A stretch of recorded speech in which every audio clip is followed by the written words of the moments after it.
Overreaction Monday for the 1-0 Atlanta Falcons, who are enjoying Victory Monday. On today's show, we're going to kind of touch on and recap yesterday's game, but most importantly, we're going to dissect the game and kind of break down some of the overreactions Falcons fans are talking about. But the Falcons, like we all told you guys, took care of business against the Carolina Panthers. 24-10, two-touchdown win, pulled away in the second half. Saw a lot of great things on both sides of the football, especially in the ground game on the offensive side, and on the defensive side, Jessie Bates in that secondary demolished Bryce Young. Now, make sure you subscribe for the best Falcons coverage all season long. The more subscribers we get, the more studio space producer Rolly and I are afforded, which means we can do watch parties during the games and whatnot throughout the entire season. So help us reach our next milestone, 14,000 subscribers, and we're going to get you guys more Falcons content. Our first overreaction on the show, Jessie Bates is the best safety in the NFL. This one's not an overreaction from producer Rolly.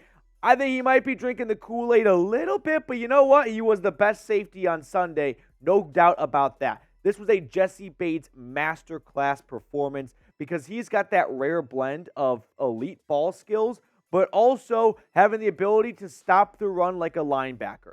Jessie Bates against the Panthers led the team with 10 tackles, 2 interceptions, had a forced fumble too, by the way, and a PFF grade of 94.5. This is why you had Arthur Blank back up the truck and drop off a $64 million payday check to Jessie Bates. Some people were skeptical about paying a safety that much money. You are already seeing his impact, right? His ability to take over the game. And if you don't have a stellar QB that can throw for 500 yards and 5 touchdowns, you're going to need some other big-time players at different positions. And Jessie Bates and A.J. Terrell, they're going to form one of the best secondaries in the NFL. But what is your biggest Week 1 overreaction for the Dirty Birds? Where, is everyone, or what is everyone overhyping or just overreacting to, and you want to pump the brakes a little bit on it? Let me know down in the comments section. Moving on to the second overreaction, the Falcons have the best running back duo in the league.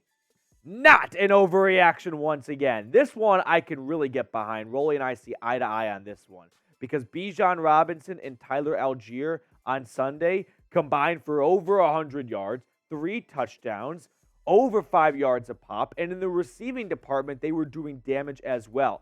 Keep in mind, this is in Bijan Robinson's NFL regular season debut, and he was cooking against a Panthers defense that has a lot of talent up front. I mean, Arthur Smith was talking about Derek Brown for a quarter of his press conference because Derek Brown is that impactful of a defensive lineman. You got Brian Burns up there and a lot of other really good players. And despite that, Atlanta did what the Falcons want to do, right? They want to run the football. Oh, and by the way, they did all of this without Cordero Patterson, who missed the game with a thigh injury. So the Falcons aren't even really at 100%. And they are running over a really good defensive front in Carolina. So I do believe that if you go pound for pound, RB1 and RB2, there's no other team out there that has a 1,000-yard rusher, a reigning 1,000-yard rusher, as their RB2. The Falcons, they can say that. Our third overreaction, Desmond Ritter stunk it up. This one's an overreaction. I know that Desmond Ritter might not have made any big, glamorous plays down the field, but by no means did Desmond Ritter stink it up, okay? Ritter did a lot of really good things, and Ritter did what the Falcons asked him to do, right? A lot of people want to clown on Desmond Ritter because Drake London didn't get the football. He had 0 receptions. Kyle Pitts was not involved until the second half of the game. But Desmond Ritter, like we said, is going to be a professional handoffer this season, and he did that to a T. 15 for 18. He was accurate. He was smart with the football. He didn't turn the ball over. 115 yards and 1 touchdown. Ritter will be asked to manage the game and not turn it over. And he did that extremely well. Is this a sustainable offense to go up against the juggernauts of the NFL? No, probably not. But is it good enough to win in Week 1 against a bad Panthers team? Absolutely. So when you play against those juggernauts, sure, you got to get a bit more creative. You got to lean on the passing game a little bit more. But if you're going week by week, coming up with the best game plan to win on that Sunday, this is your bread and butter.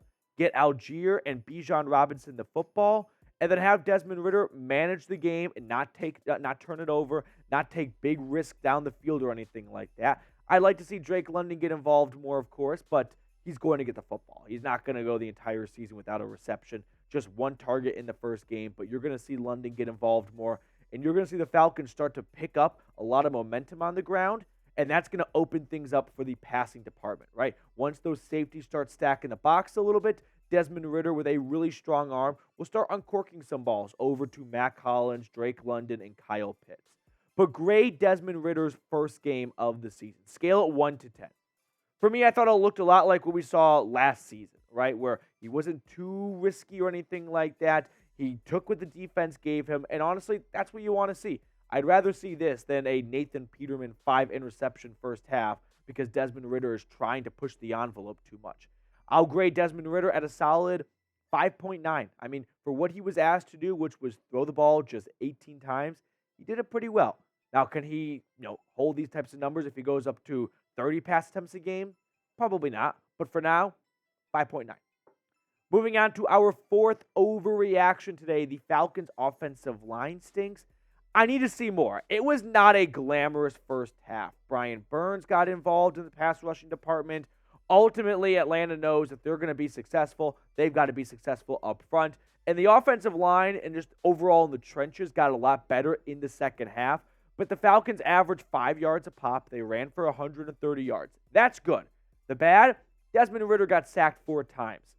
And so the Falcons crew up front, which, by the way, didn't look all that good in the preseason, is still trying to get into a rhythm and get down a bit of a connection because you look at the offensive line, you do have some new faces, right? Matthew Bergeron comes in starting at left guard. Drew Dahlman's not new, but now he's kind of becoming one of the boys with Jake Matthews and Chris Lindstrom and Caleb McGarry, who have been a starter there for a number of years. But honestly, the PFF grades aren't great, and they really shouldn't be great. Jake Matthews, 69.2. Very nice. Matthew Bergeron looked like a rookie and was graded like a rookie, 46.8. Drew Dahlman was the best of the bunch, 75.2. Chris Lindstrom and Caleb McGarry hanging out in the high 60s as well. So the Falcons' offensive line is going to have some tough tests coming up over the next few weeks. You look at Green Bay and the Packers, they've got a really good defense with Rashawn Gary and Quay Walker and a lot of other nice pieces up front.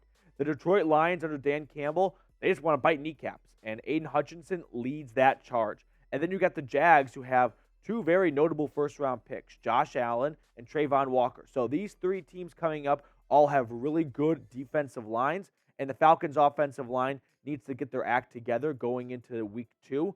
But I'm not overly concerned or anything like that. It's week 1. We're all going to overreact. There's going to be some adjustments made, and there's going to be players settling into their roles and whatnot. This happens every single year. Do not overreact after one game where the Falcons' offensive line had some good but some bad things against a really good Panthers front 7. And before we get to the rest of today's show, our sportsbook partner, BetUS, they've got the best deal for the Dirty Birds. Chatsports.com/BetFalcons. Promo code Falcons125. When you put all that information in, you get a 125% deposit bonus. Now, the week 2 odds for Atlanta, they look like this. The Falcons are currently even when it comes to the favorites, so one way or the other. Over-under at 40.5. Green Bay looked really good in week 1 against the Bears, but I'm taking the Falcons, baby. They are home against the Packers. 2-0 start for Atlanta. Give me the Falcons, and then give me the over. Let's get some points. Let's get some points on the board. Let's go for the over and Falcons even money line. Moving on to the next overreaction. Falcons pass rush. Is it back? Was it ever here to start? Not for a long time, but it might be back. Possibly back. There were some really good plays. We saw overall a lot of Calais Campbell, a lot of David Onyemata. The Falcons only had 2 sacks, but I liked what I saw out of Lorenzo Carter. I was a little surprised to see Arnold Ebiketie not get a ton of snaps after kind of being towards the top of the depth chart coming out of the preseason. But when you look at the pass rush win rate, this is just what football nerds drool over. Look at the DTs, okay? You got Jonathan Allen from Washington, Jalen Carter from the Eagles at the top. But look at David Onyemata, tied for 4th. Grady Jarrett, of course, number 7. So you had 2 players for Atlanta finish in the top 10 on the interior of your defensive line. I liked the disruption that the defensive line caused.